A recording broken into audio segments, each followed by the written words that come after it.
Hello everybody, how y'all doing? I hope y'all feeling amazing. Guess what? It's a day before New Year's Eve. And you know what that means. You had this whole entire year to improve on yourself. I should have been improving on myself back in January, but I was still stuck in my ways. But guess what? My first day that I changed was April 1st. That was the introduction. Then I started really getting it back, my foot into the game, changing my mentality April 10th. Thanks to Ant, because of him. Through him, I changed my mentality. But I feel like the Lord said, hey, y'all going to talk, and Ant, you gonna improve his mentality. That's how that was. Amen, amen. Rest in peace. But shoot, it's been ever since April 10th. No, we contacted. Then man, shoot, April 10th. Now I'm looking at April 10th, 2022. No, matter of fact, I'm gonna start April 1st. Let's see, April 1st, 2022. Y'all are going to see such a major change. That's how it's supposed to be. You're supposed to have constant growth. You can stumble, but you are not supposed to fail. People can die, but you're not supposed to fail. Your people can betray you, but you are not supposed to fail. Friends can leave you, but you are not supposed to fail. Girlfriends, boyfriends, husband, wives, cousins, they might betray you, but you must not fail. Failing is when you try something and you believe that life has given you all that it got, and then you fall and you believe you cannot get back up. Like that means your life is dead. Your life is dead without you being physically dead. But that's not the case. Everybody should be able to change from 6 months to a year now. But the thing is, we want fast changes. I used to be like that. I'd be like, man, I want this amount of money. I want to be skyrocketing. I want my change to be completely wiped. Everything from my past wiped clean. This, and that. But it didn't happen like that. For me, it did not happen like that. But it's okay because I'm going to look back from April 2021 and April 2022, Lord willing, and I'm going to see an amazing change because I look back at April 2021 and I'm like, oh my gosh, this is a huge change. That's how y'all should look. And for some of y'all that feel like y'all are knocked down so bad, so terrible, you felt like how I said in the other video, you felt like life just cut off your legs, cut off your limbs, and pretty much cut off your neck just in case you try to walk on your neck. And you just feel like as if life has completely shut you down. So this topic is called What's the Emergency? Because it is no emergency, it is only an emergency to you because you don't know what tomorrow beholds. There's nothing wrong with that thinking. When David was stressed out and the Lord, and when David was stressed out in Psalms, he was wondering if God was there. Is God God? Do you hear me? God, are you there? God, are you listening to me? It feels like you're departing from me. But the Lord did not blame him for feeling that because the Lord rather us confess how we feel versus keeping it bottled up than later on going out in anger and sinning. Because he knows the flesh of mankind. Because he made us, but although the earth was full of sin, so sin has corrupted us. And sin is in our DNA. So therefore he understands, so he's like the good holy father that he is, he rather just go out to him in a respectful manner. Even if we cry, even if we get emotional. He's all right with that. God is all right with that.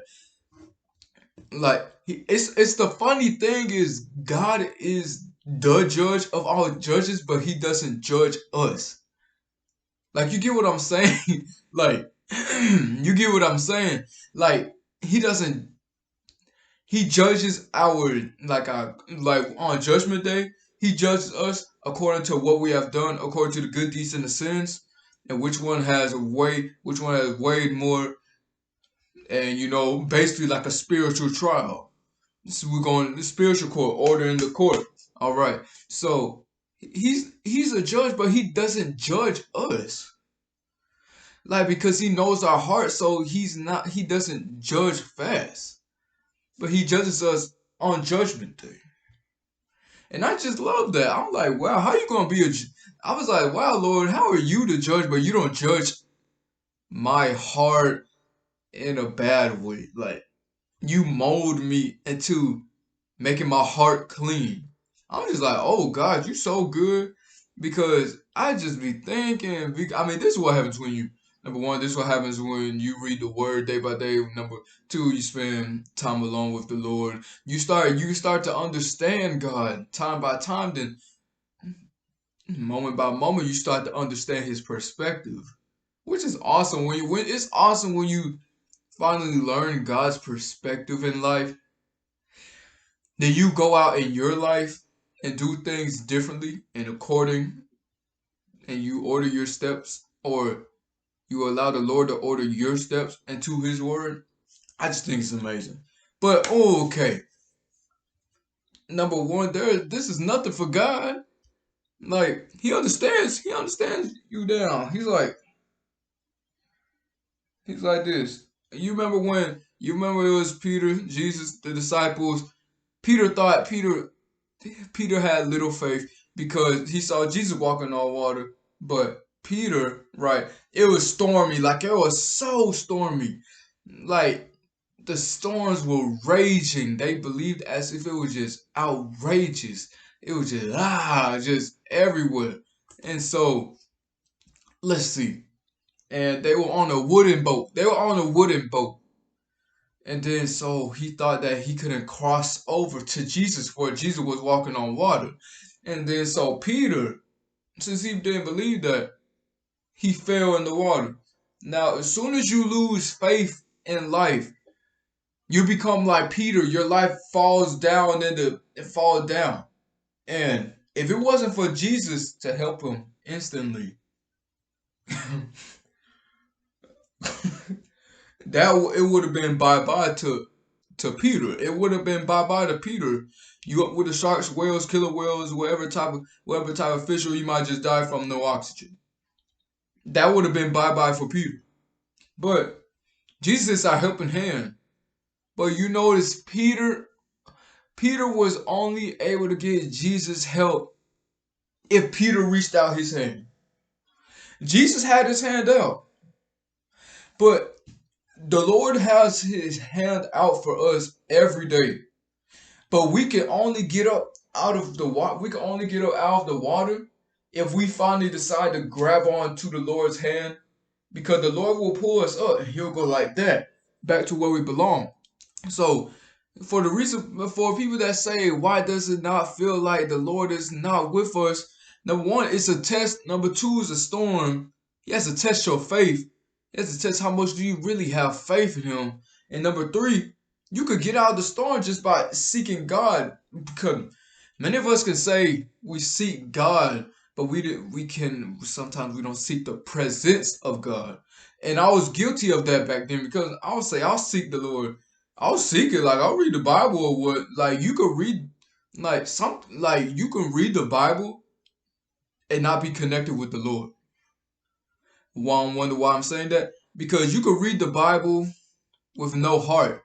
Meaning that you're reading it just because you know it's the right thing to do. But sometimes knowing it's the right thing to do does not mean that you should do it. You should be able to do the right thing with your wholeheartedness. Then that's what the presence of the Lord comes. That's when the presence of the Lord comes. But the Lord sees you not trying, then He's just gonna stand there waiting. He's just gonna mold you some more, mold you some more, mold you some more until you're ready. Then once you're ready, He gonna give you some blessings. Then He gonna mold you again, blessings on blessings. Okay, tons more blessings. Then heavy amount of blessings. That's how that is. So it's nothing for the Lord, because the Lord has all power. So it is nothing. You thought you saved yourself from them people?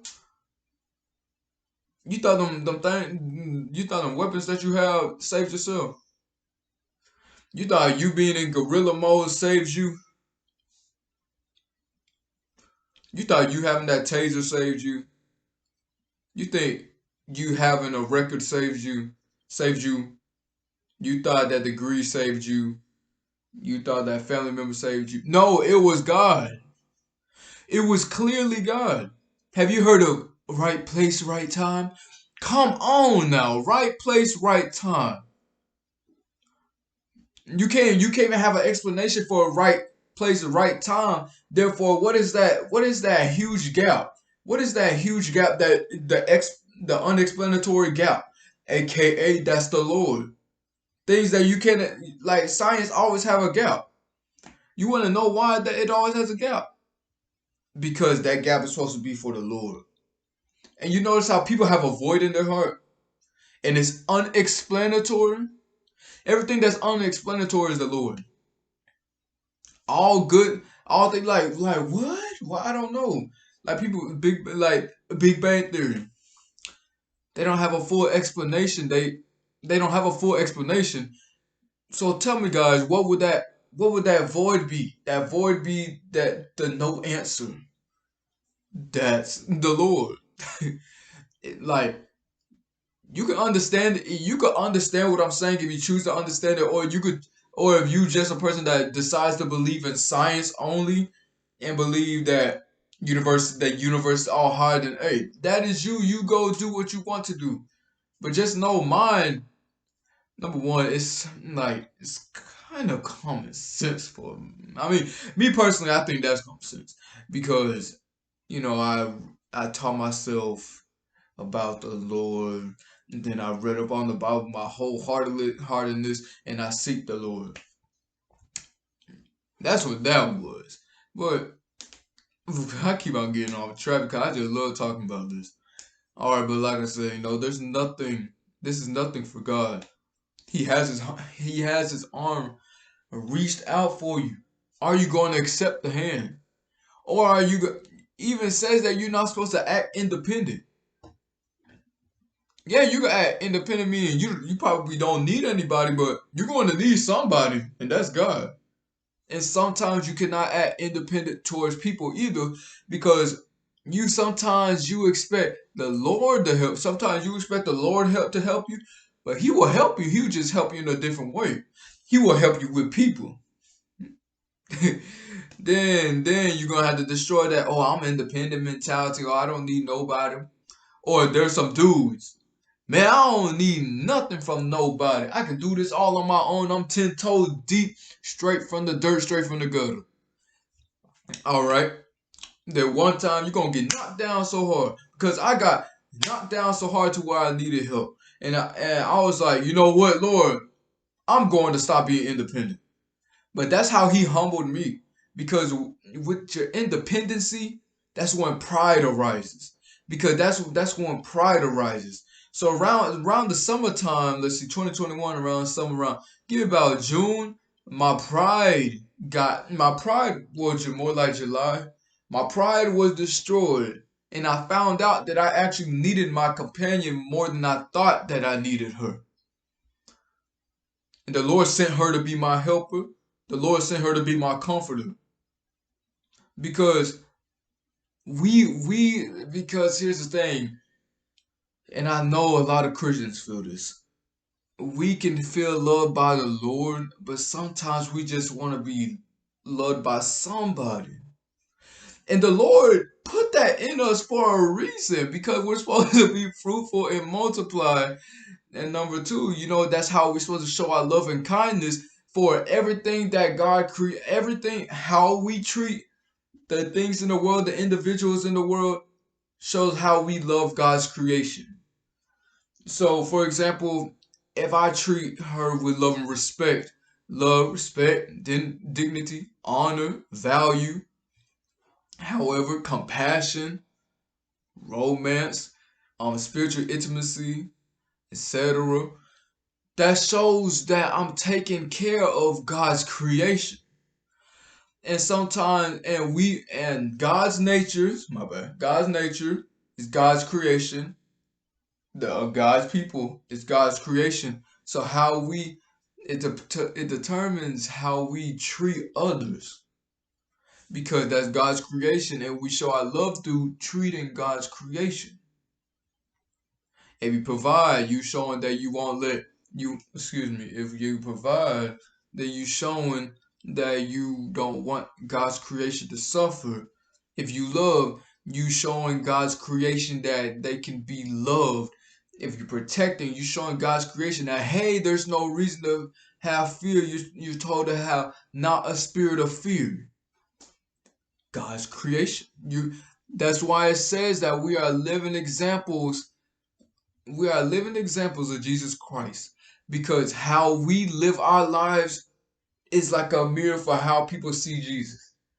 So if you're out here saying, I'm all about Jesus, but you out here doing things that the devil wants you to do a lot, like numerous times, the people are having half-sided.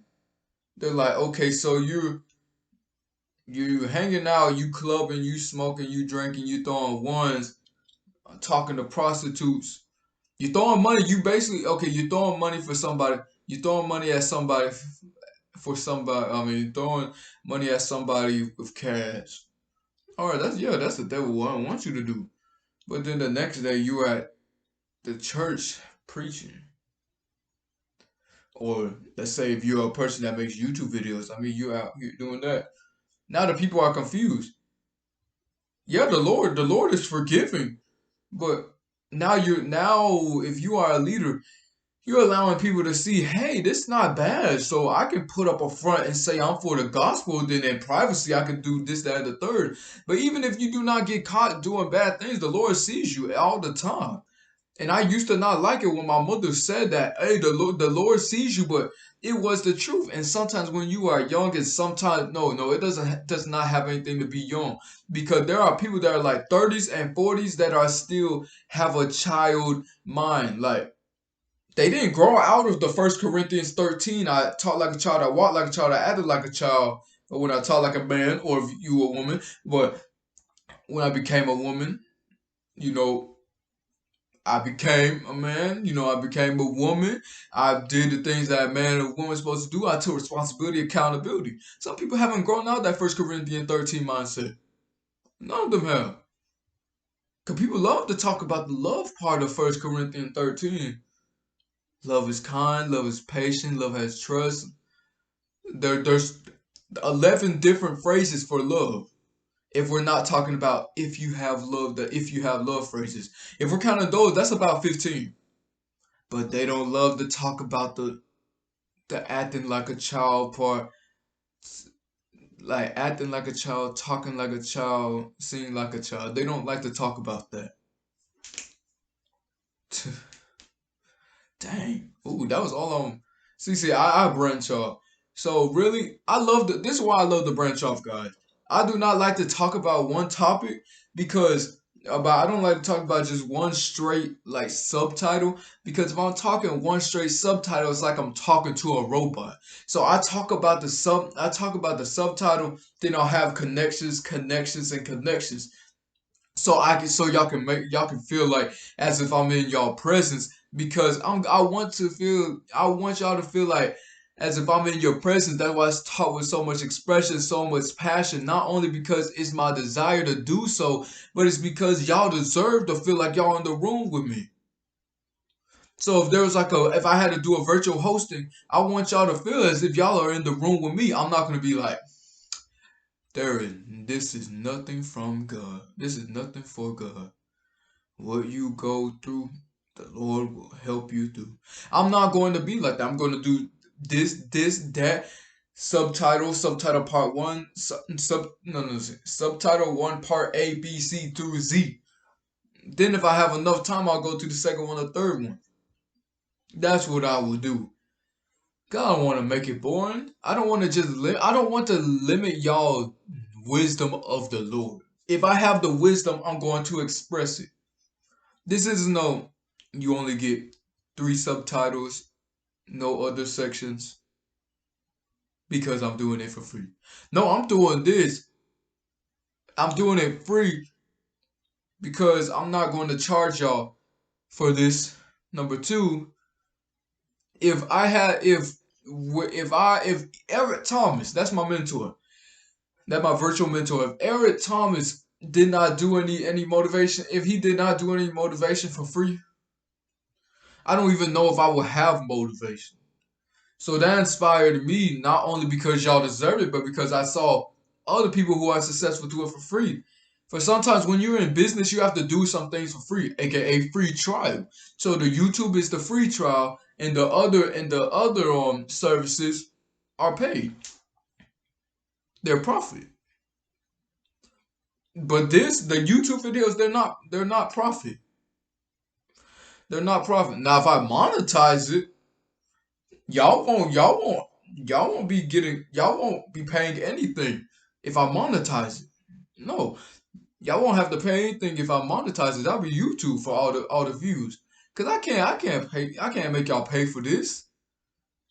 Y'all deserve it, y'all need it, y'all desire for it, y'all hungry for it. One day the world's going to be hungry for it. One day everybody's going to be hungry for it. That's why I don't number one, that's why I don't stick to one subtitle. I stick to the same topic but not the same subtitle. And number two, I love to let it flow. Number three, I'm passionate. Number four, I'm amazing through the Lord. All right, number two, God will make an impact in your life. What is your impact? How are you showing glory of the Lord through people? How are you making, what is your impact? I want to know your negative impact as much as your positive impact.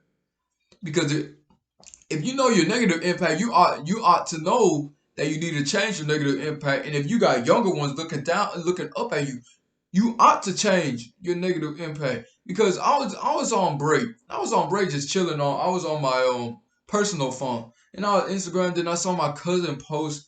It was like they reposted something, and it was about this brother, this younger brother, about 10 or something. And then there was a little girl. She was about what, 6, and he stole. Right. So since he's stealing, she thought it's okay to steal from a store. And then so when my cousin posted like, man, why can't y'all just steal on your own? True. Why can't y'all just steal on your own? And instead, because I'm not going to say, oh, don't steal, because everybody has their reasons and I'm not the judge. I cannot say that because I'm not going to act like I never stole before. I'm not going to act like I never did certain things in my life before. So therefore, that's the second reason why I'm not a judge. Because number one, it says, "Who are we to judge? For the Lord is the judge." Number two, if you have done the same thing, why are you talking about it? Okay, and let's bring that on. Because number three, why are you trying to stone somebody of their sin when you was just doing the sin before you got saved? That's why I don't judge people. When people come to me saying they smoke and drink, I was like, hey, all I can tell you is this. I know you might not be able to overcome it with the day, the week, the month, possibly not the year, but I believe that you will overcome it. I don't say, hey man, you need to stop smoking, it's bad for you. Now, if you are a business owner and that is not your field of working, I'm gonna be like, hey, you need to put it in more privacy. Don't post it. Do it in your alone time when nobody's around. I'm not the type of person that's going to judge you for doing that stuff. Now, if you're doing something to the extreme, like harming women, then I'm gonna have to ask the Lord if I'm able to speak about that, because it said in the description, who are we to judge? Because in the Lord's heart, all sin is the same sin. And that's what's wrong with us. It's not a wrong thing to think with emotion, but that's what happens. We feel like one sin is greater than the other. Sure, they might get different consequences, or somebody might get a higher sin. In public, they'll get lower consequences. But in privacy, their consequences will be so strong that they feel like they cannot bear it. That's what's wrong with us. We want everything to be private. And I remember my nephew. I used to see him talk trash, and I used to want him to be punished, like used to get disciplined, not punished, disciplined in public. But then I realized, like, you do it in public, you making a fool out of that child. The child's getting embarrassed. Then I was like, Now I see why my mama did everything private. Now I see why my sister does everything in private, because it's not good to do that. And because that's what the world wants. The world wants everything to be in public. Be in public. What happens with a fight? They make it public. They're like, oh world star, oh this going online. 'Cause I remember when they used to say world star. So that's what I'm talking about. So they want to post it on social media, Snapchat, Instagram, Twitter. I don't know. They might put it on Twitch. I heard that's a gaming site, or whatever. But they might put it on their YouTube, and they go viral. Then what if the person that lost doesn't want? What if they end up committing suicide because they didn't want to see that, and now everybody's making fun of them, and not everybody can handle that, not handle the bad comments, which is okay. If you cannot handle it, you go up to the Lord and say, Lord, I can't handle it. But there are some people that will actually commit suicide and hurt themselves and feel like it's okay to be, because then when they grow and then they grow and they feel like it's okay to be talked bad about because that was the norm for them. That's why you don't need to do everything in public. And that is another that's another topic. I was gonna say the reason why God doesn't show himself in public. Now I'm gonna say the reason why God doesn't show himself in public, because if he was to show himself in public, then everybody will believe in him. But he wants everybody to believe in him with their own wholeheartedness and their faith and the true faith. He doesn't. It clearly says in the Bible, don't trust by faith, not by sight. So therefore, he wants us to all believe in him within faith. He doesn't, because sure, seeing can be believing, seeing can believing, but looks can be deceiving. Seeing can be believing, but looks can be deceiving. The way I say seeing can be believing, sure. If you show me $1 million, okay, in my hand, if I haven't just put it right there, then and there I'm going to believe that I have $1 million. But the looks can be deceiving. The look of the $1 million can be deceiving, because how do you know if it's stolen? How do you know if it's yours or not? You just see it. You just see it. Like you're blessed. Like the $1 million, you just see it. But if I picture in my mind, I'm going to be a millionaire, a billionaire, real estate investor, own a bunch of stocks, bonds, cryptos, commodities. Um, however, flipping cars, flipping houses. And if I say one day I'm going to do that, see, that's faith. And it's stronger when you walk by faith. Though you might be weak at times, it's stronger when you're walking in faith. Because now you believe it and now you're doing everything to achieve it. But back to the Lord. Why would, like, because he knows that he knows that everybody will believe in him if they see him. But that's fake. That's fake believing. Because if you believe in something just because you see it, then that's not wholeheartedness. Because like he cares if we believe in him, but he's not going to stress himself out to where he just shows himself. He's just going to say, all right, the son that I had crucified for the sins of my children, of your other siblings down on earth, I'm going to need you to fulfill the prophecy that's been told in Revelations. All right? Can you do that for me? Yes, Father. Yes, Father. That that's when everybody's going to know, every head and every kneel will kneel. I mean, every knee will kneel, every head shall bow, every eyes will be closed. Everything. Oh, Heavenly Father. But it'll be too late then. It'll be too late then. So if you're worried, if you notice, like, oh my gosh, as soon as I became a Christian, life has been amazing. My spirit has been amazing. But life has been trying to knock me down, but my spirit has been amazing. But it'd be different versus if I was living amazing and my spirit was down. And I'm glad. I'd rather get knocked down by the physicality of life versus being knocked down spiritually. I'd rather have high spirituality and low physicality. That's how I feel. Make an impact in somebody's life. They deserve it. Know who watches you. Know who you are surrounded by. Know your audience. Know your people. Know your clients. Know your everything.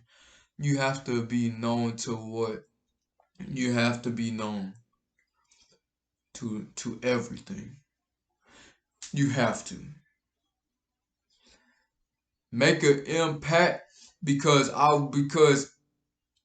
if you like that person on the story that steals, then the younger one ends up going to jail. You're not gonna do time for the younger one. Let's keep it real. You're not gonna do time for the younger one. Ain't nobody trying to go to jail. Ain't nobody trying to go to the county. Ain't nobody trying to go to no cell. Ain't nobody trying to go to prison. There's nobody that is trying. There is nobody that is trying to go to any of those places, and there is nobody that is trying to go to a graveyard intentionally. They just understand that the purpose has to be fulfilled, and when the purpose is fulfilled, they will ascend. In the dirt we shall return. Don't be the reason why they go to prison. Don't be the reason why they do such and such things. If you grew up in a household that drank, that cuss, that yells, that throws stuff, that has nothing but anger just extinguished coming out of their pores, why repeat the same cycle? That's what I did. I told myself, I was like, I'm not repeating this cycle. This cycle ends with me. I'm not drinking. I'm not cussing. I'm not smoking. I'm not fussing at kids. I will work on my anger, work on my patience. I'll be disciplined not to do the things that my family does. Because I got tired of it. It's just a generation. Smoke. If it ain't smoking, it's drinking. If it ain't drinking, it's manipulation. If it ain't manipulation, it's abuse. If it ain't abuse, it's alcoholics. If it ain't alcoholics, it's people with anger. If it ain't people with anger, it's I don't know what killers. If it ain't killers, it's drug dealers. I was like, you know what? We're gonna put an X all on those, and I'm going to flip the script.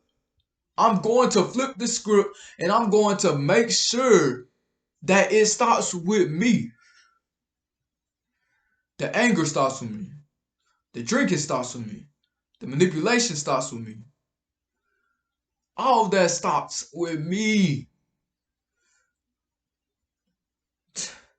My child would never seen a single bottle of alcohol in my house or in any property. If the child wants a sparkling grape juice, they can have sparkling grape juice.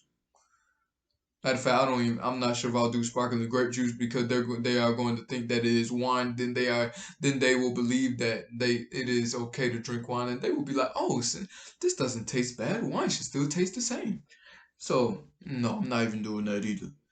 Stop the cycle. It starts with you. Stop the cycle. It starts with you. Stop the cycle. It starts with you. Stop the cycle. It starts with you. All right. I meant to say stop the cycle. It starts with you. Meaning, if you stop the cycle, the generational blessings will start with you.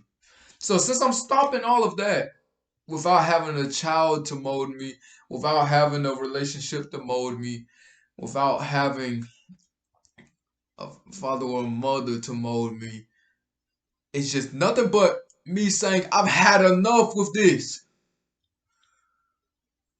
I was like, you know what? I was a victim. I'm not a victim no more. Taking accountability, not putting it on to a next relationship, not putting it on to my next type of people, not putting it on to my generation of children. It will stop with me. If my children do it, I pray they don't, but it will be an influence from other people. It will never be from me. It will never be from me. They will never in my house. They will never feel like it's okay to cuss. In my house, they can express themselves, but let the words speak for them. Let their verbal expression speak for them, and not for the sinful cuss words that they feel like they should have. Hope you all had an amazing time listening to this. If you could like, subscribe, and share to all of your peers, that would be amazing. and I hope you all have a blessed day.